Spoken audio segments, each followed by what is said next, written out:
Hi, everyone. I've solo owned and operated my small business for about 5 years now, and I've experienced many setbacks, trials, tribulations, whatever you want to call them. If I can go back to before I officially launched LJC, this is what I would tell myself. 1. Do not announce a launch date until you are completely or mostly done with the prep work.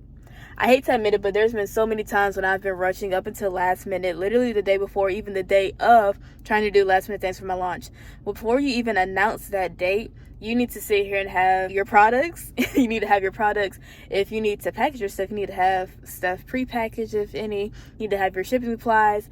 You need to have your advertisements ready. Don't just sit here and like, oh, well, I'm going to launch something like 3 months from now, and then you're literally rushing into that day. Never announce it until you are fully ready. 2, be intentional with your notes. I hate to say this as well, but I write so many notes and I'm always like, oh, well, I just get to it later. Later never comes.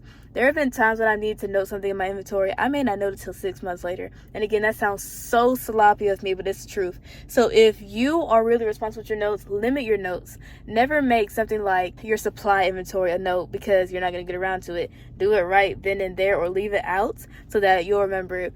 Note should be something like, oh, well, this product got damaged, boom, and you put it in an area where you're going to see it, like your bulletin board or in your notepad or whatever. But don't just sit here and write notes and then forget about it, because that'll cause so much work for yourself down the line. Trust me, I know. 3, use the majority of supply before purchasing more. So you should never let your supply get to 0, but don't just keep buying stuff and then now you're stuck with all this product, all this supply, and you're trying to figure out things to make. When I first started, it wasn't as bad, but now I've had so many ideas over the years, and like maybe I just didn't get to them, or I just wasn't ready yet. Maybe it just took me longer to learn. And it's like I have so many things from almost 5 years ago. I have so many things from 2 years ago. I have so many things from a few months ago that I just haven't gotten to yet. So definitely stock up, but don't be too ridiculous with it. Make sure that everything is accounted for completely, and make sure that when you buy something, you already have a plan for it. Especially all yarn lovers. If you know people who are yarn lovers, we are addicts. If you see anybody who is a yarn crafter, they're going to have like 100 bundles of yarn in their house for no reason. I promise you. 4, do not be afraid to price your products higher. Like, please don't cheat yourself. I hate to say this, but when I first started, I think my products were too cheap. Granted, I do sell costume jewelry, so my stuff isn't super expensive anyways, but I still wasn't accounting for my labor and all that. So when you price your products, you should have like a baseline price, as in this is what I need just to make my money back. But then you also need to sit here and factor in, well, this is what I worked and this is what I need to put into it.